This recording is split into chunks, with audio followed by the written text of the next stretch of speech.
Alright, so what I'm doing right now is I'm socializing these two guys.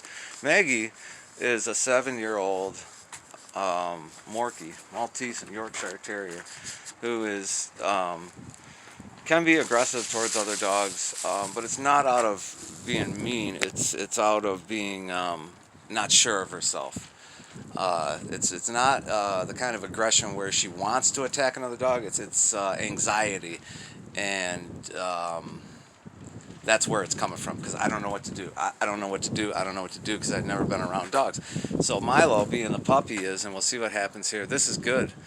This nice work, guys. Good job, Maggie. Good girl. So been going through this where Milo, who is a 4-year-old pup, he doesn't.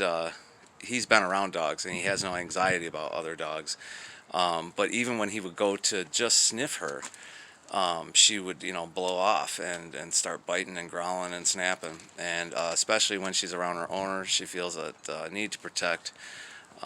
So what we're doing today is we're just working with these guys. And what I did is I just sat out in the yard. Now, Maggie is a little lap dog. She likes to sit on her owner's lap. And we see a lot of aggression when he comes up to sniff and say hello, and she's sitting on her owner's lap. She starts snapping and growling and biting. But again, it's not because it's not out of an aggression point where she wants to fight with another dog. It's out of anxiety, and I don't know what to do here. So what I did is I went out to the middle of the yard here with Maggie on my lap. I don't necessarily suggest any of the things that I'm doing. It's really on a case-by-case basis with dogs, depending on how they are.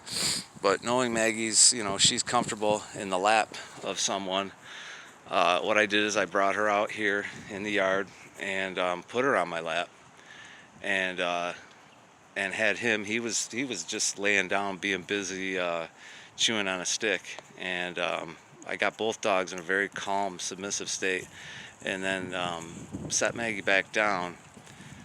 And what happened after that was that she was like, okay, the fear was lifted. We had that 20 minutes of just calm, submissive dogs both, and it takes a human too. We have to be calm and submissive too, and teach these dogs that everything's going to be okay. You need to listen to human, don't listen to dog, because dog is going to do what human does not want them to do. So you got to make sure dog's listening to human. And because of that, Maggie, come here, baby. She did a great job. She's doing a good girl. She didn't, no snapping, no biting for the last, half hour. Here comes Milo now, and he's introduced himself into the picture. And normally we would have this big snapping and growling and biting going on right now, but we don't. I actually have Maggie coming back over to me to get some love from me. And this is a very good situation right here, and it's a difficult situation when you have a dog that's anxiety aggressive, and you're trying to. Again, it's about leadership. It's about the people telling the dog that, listen, I'm here, and I created this situation, so what I say goes.